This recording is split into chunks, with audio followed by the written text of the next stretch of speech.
आज की कहानी है सौतन की आत्मा। अनामिका शर्मा जो एक सामाजिक कार्यकर्ता, उसकी शादी पटना में हुई थी। शादी के 2 साल में ही उसका तलाक हो गया था।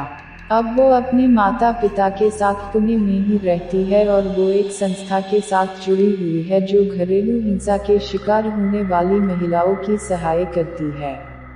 शादी टूटने से कोई भी महिला खुश नहीं रहती है, लेकिन शादी करके जुल्म सहने से अच्छा है कि हम अकेले ही रहे। दोस्तों, आपको कहानी अच्छी लगे तो लाइक, शेयर, कमेंट और हमारे चैनल को सब्सक्राइब जरूर करें। आज मैं आपको एक भयानक रहस्य बताती हूँ कि जिस वजह से मेरा तलाक हुआ था।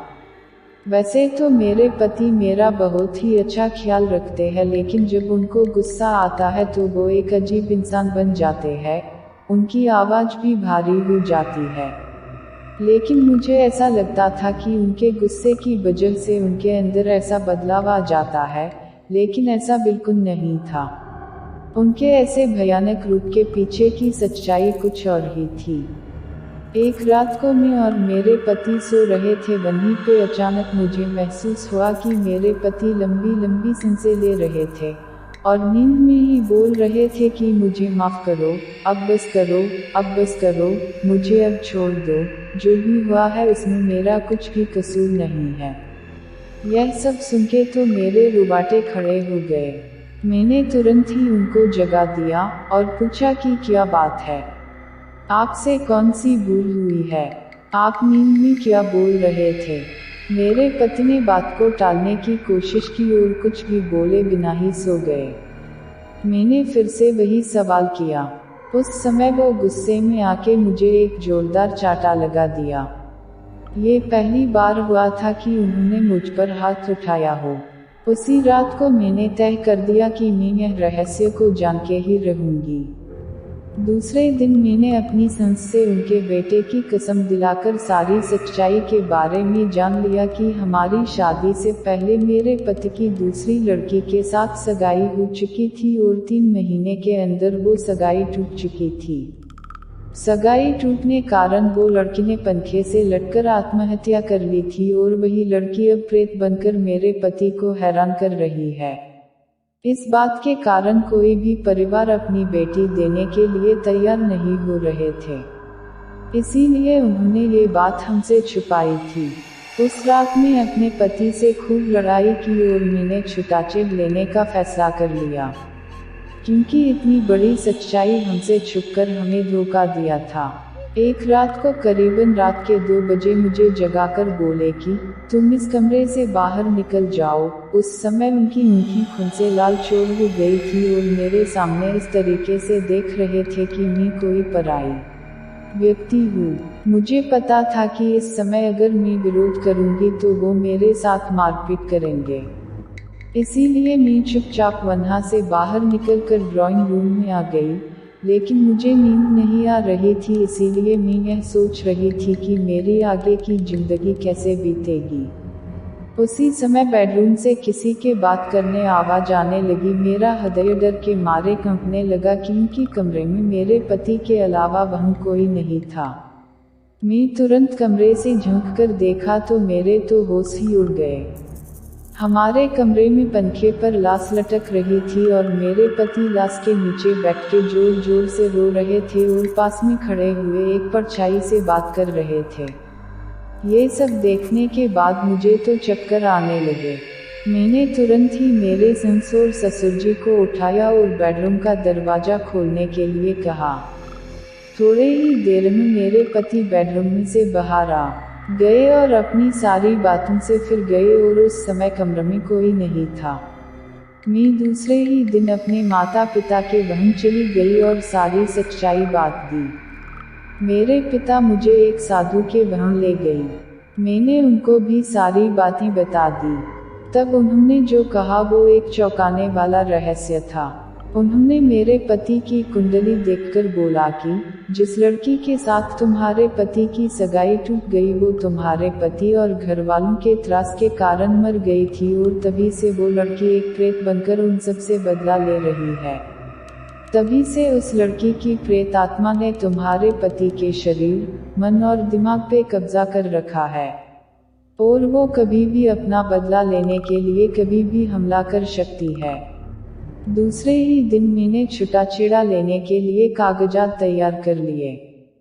छुटाछेड़ा लेने के बाद मैं उस भयानक वातावरण से बाहर आ गई। मेरी खुशनसीबी है कि मैं जिंदा और सही सलामत हूँ, क्योंकि मुझे लगता था कि मेरे पति और उनकी पहले की मंगेतर मेरी जान भी ले सकते थे।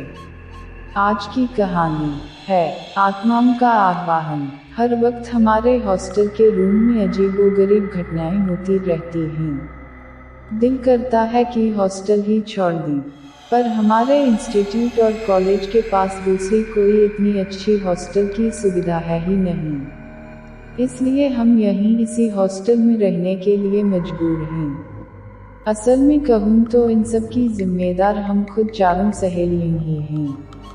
आज भी मुझे याद है वह दिन जब कुनिका ने रविवार को दोपहर में मैगी बनाई थी और उसने कहा कि आज कुछ तूफानी करते हैं। रानी और ज्योति पूछने लगी कि क्या करे कहो, तो कुनिका बोली कि उसने इंटरनेट से एक ऐसी वेबसाइट का पता किया है जिसमें खुदकुशी करके मरे हुए और अकाल मृत्यु से मारे गए लोगों की आत्मा को बुलाने का तरीका बताया गया है। मैंने रानी ने और ज्योति ने उसे पूछा कि आत्माओं को बुलाकर करेंगे क्या। कुनिका ने कहा कि हम वीडियो रिकॉर्ड करेंगे और रियल में आत्मा का वीडियो बन गया रातों रात यूट्यूब पर अपलोड करके स्टार बन जाएंगे और वीडियो मोनेटाइज कर लेंगे, तो उससे अच्छी खासी इनकम भी हो जाएगी। पूरे साल का पढ़ाई का खर्चा भी निकाल आएगा। कुनिका की बातें सुनकर हम तीनों भी तैयार हो गईं। हम चारों ने फौरन उस वेबसाइट से डिटेल्स ले ली, हैंडीकैम कैमरा निकाला और आत्माओं को बुलाने का सारा तामझाम सजा लिया और यह चर्चा करने लगी कि किसकी आत्मा को पहले बुलाया जाए। हम चारों सहेलियों बॉलीवुड और टीवी की जबरी फैन हैं, तो हमने दिव्या भारती, जिया खान और प्रत्युषा बनर्जी की आत्माओं को बुलाने का फैसला किया, ताकि उनकी मौत का रहस्य दुनिया के सामने उजागर होने पर हमारा वीडियो इंटरनेट पर वायरल हो जाए। रात के 3 बजे पूरी सामग्री सजाकर मैं, ज्योति, कुनिका और रानी तैयार हो गईं। हमने पहले प्रत्युषा बनर्जी की आत्मा को बुलाने के लिए मंत्रोच्चार शुरू किए। अचानक किसी लड़की के जोर जोर से रोने और कराहने की आवाजें आने लगीं। हमारी धड़कनें तेज होने लगीं। माहौल में गर्माहट आ गई। पूनम की रात होते हुए वहां अंधेरा छा गया और पायल खनकने की आवाज आने लगी।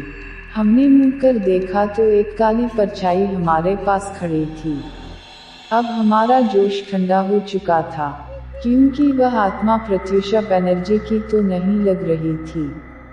हमने उस परछाई से बात करने की कोशिश की, पर वह कुछ नहीं बोली, बस डरावनी आवाजें निकालती वहीं खड़ी रही। हमें लगा कि वह अपने आप वापस चली जाएगी और हम जिया खान और दिव्या भारती की आत्मा को बुलाने का आह्वान करने लगे। थोड़ी देर बाद वहां 3 परछाइयां इकट्ठी हो गई, पर तीनों में से एक भी उन मरी हुई एक्ट्रेस जैसी नहीं थी। हमारा कैमरा अब भी चल रहा था। हमारे किसी भी सवाल का जवाब उनमें से किसी भी आत्मा ने नहीं दिया। हम अब इस खेल से उड़ने लगे थे। हमने फौरन बत्ती जला दी और जो हुआ उसे देखकर हमारी रूह कंप गई। उजाला होते ही वह तीनों आत्माएं विकराल प्रेत जैसी दिखने लगीं और एक दूजे से मारपीट करने लगीं और एक दूजे का मांस नोचने लगीं। परछाई से प्रेत बनी इन आत्माओं की लड़ाई देखकर और चीखों की चित्कारी सुनकर हमारे पसीने छूट गए। अब 3 में से 2 प्रेत आत्मा अपने आप जा चुकी थी, पर सबसे पहले आई आत्मा नहीं जा रही थी। यह वो आत्मा थी जिसे हम प्रत्युषा बनर्जी की आत्मा समझ रहे थे। पीछे से बुलाई हुई दोनों आत्माओं ने प्रत्युषा वाली प्रेत आत्मा को बहुत बुरे तरीके से घायल किया था। वह चल भी नहीं पा रही थी। खून और मांस में सनी हुई वह प्रेत आत्मा आज भी हमारे हॉस्टल रूम में ही घूमती रहती है। हमें पता नहीं कि आगे क्या होगा, पर हर रात वह हमारे कमरे के कोने में खड़ी होकर रोती रहती है और कभी कभी चीख पुकार भी करती है। हमें समझ नहीं आ रहा है कि इस आत्मा को वापस कैसे भेजें। शायद हमसे बहुत बड़ी गलती हो गई है। हमें परलोक में भटकने वाली आत्माओं का संपर्क करना ही नहीं चाहिए था। हम चारों सहेलियों के हमारे अनुभव ने हमें एक बात सिखा दी है कि ऐसा जरूरी नहीं है कि जिस आत्मा का आह्वान किया जाए वही आएगी, और अगर किस्मत से वह आ भी गई तो हमसे बात करेगी, और अगर उसने बात की तो वह हमें नुकसान पहुंचाए बिना वापस भी जाएगी। इसलिए लोगों से हम यही कहना चाहेंगे कि इन खतरनाक पचड़ों में ना पड़े तो ही अच्छा होगा। ______________________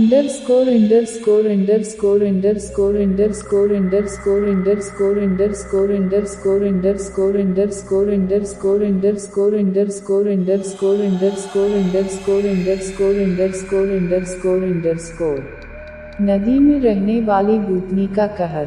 रामनाथ मंदिर के पास बहने वाली घी नदी साल के 9 महीने पानी से लबरेज भरपूर रहती है। उन्हीं दिनों नदी में तैराकी करते वक्त मैं एक भयानक एहसास से गुजरी थी जिसने मेरी जिंदगी बदल कर रख दी। मेरे साथ वह दर्दनाक हादसा हुआ तब मैं 16 साल की थी और 11वीं कक्षा में थी। वह के सामान्य दिन था। रोज की तरह मैं, मेरी बहन प्रीति और पापा नदी पर गए।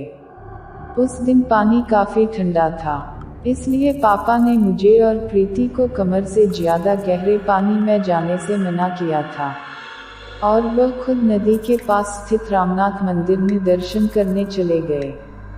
मैं और प्रीति पानी में उतरी और हंसी मजाक करते हुए तैराकी करने लगी। तभी अचानक मुझे महसूस हुआ कि मेरी बहन प्रीति मुझसे दूर थोड़े गहरे पानी में जाने लगी। मैं फौरन उस पर चिल्लाई, पर वह फिर भी आगे ही आगे गहरे पानी में जाने लगी। मैं प्रीति को पकड़ के वापस लाने उसके पीछे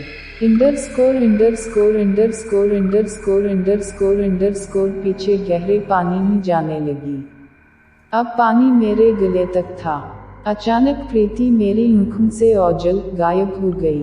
मुझे लगा वह डूब गई, और तब खौफ के मारे मेरी विकराल चीख निकल गई। तभी अचानक प्रीति पानी से बाहर आई और मुझे देखकर हंसने लगी। मैंने पानी में ही तैरते तैरते उसे जोर का लाफा मार दिया, और उसके बाद जो हुआ उस मंजर को देखकर मेरी रूह कांप गई। प्रीति मुझे घूरने लगी, और प्रीति पानी में तैरते हुए पानी में ऊपर उठने लगी। वह कमर तक पानी से ऊपर उठ गई। गले तक गहरे पानी में तैरते हुए किसी इंसान का ऐसा करना नामुमकिन होता है, यह मुझे पता था। फौरन मैं समझ गई कि मेरी जान आफत में है। तभी यक मेरी नज़र नदी किनारे पर पड़ी। मैंने देखा कि नदी किनारे मेरे पिता और मेरी बहन प्रीति खड़े हैं, और मेरी ओर देखकर चिल्ला रहे हैं। अब मैं उस पानी में ऊपर उठे हुए भूत की ओर देखना भी नहीं चाहती थी, क्योंकि मुझे पता चल गया था कि उसने मेरी छोटी बहन का रूप लेकर मुझे गहरे पानी में लाने का जाल बिछाया था। मैं एक गहरी सांस भर के जोर लगाते हुए डरते कांपते किनारे की ओर तैरने लगी, पर वह जालिम भूतनी कहाँ मुझे इतनी जल्दी छोड़ने वाली थी। उसने अपना असली रूप दिखाया और घूमकर मेरे सामने आ खड़ी हुई। उसके मुंह से मांस लटक रहा था, दंत उसके काले और नुकीले थे, और उसके बालों में कीड़े लगे थे। आँखें खून भरी लाल थी, और वह भूतनी मुझे ऐसे देख रही थी जैसे वह मुझे खा ही जाएगी। मेरे हाथ पैर उसे देखकर डर के मारे जमने लगे थे। फिर भी मैंने उस भूतनी के पास से घुमाव लेकर तैरकर किनारे की ओर तैरकर भागने की कोशिश की, पर उसने पानी में जाकर मेरा एक पैर पकड़ लिया। उसकी पकड़ आज भी मुझे याद है, जैसे किसी गर्म लोहे की जंजीर ने जकड़ रखा हो। जैसे ही उसने मेरा पैर पकड़ा, मेरी हिम्मत जवाब दे गई, और मैंने पानी में तैरना छोड़ दिया और आने वाली दर्दनाक मौत के लिए मैं खुद को तैयार करने लगी। 2-3 बार मैं पानी के अंदर बाहर हुई। तभी अचानक मेरे हाथ को किसी ने कसकर पकड़ा और वह पवन की रफ्तार से खींचकर मुझे किनारे की ओर बहाने लगा। और उसी वक्त तुरंत ही मेरे पैर की पकड़ भी छूट गई। मुझे जब होश आया तो मैं नदी किनारे पड़ी थी और मेरे पापा और प्रीति पास बैठकर मुझे होश में लाने की कोशिश कर रहे थे। प्रीति ने कहा कि वह कभी गहरे पानी की ओर गई ही नहीं थी। मेरे पापा ने कहा कि उसे पानी में कोई भूतनी मेरे सामने खड़ी दिखी ही नहीं। पापा ने कहा कि गहरे पानी से नदी की ओर मैं खुद बहकर आई। उन्होंने मुझे ना तो खुद बचाया था, ना ही किसी और को मुझे नदी किनारे वापस खींचते हुए देखा। शायद उस पानी में एक बुरी शक्ति थी जो मेरा बोझ लेना चाहती थी, और वहीं पर एक भली शक्ति थी जिसने मुझे उस भूतनी के चंगुल से छुड़ाकर किनारे पर ला फेंका।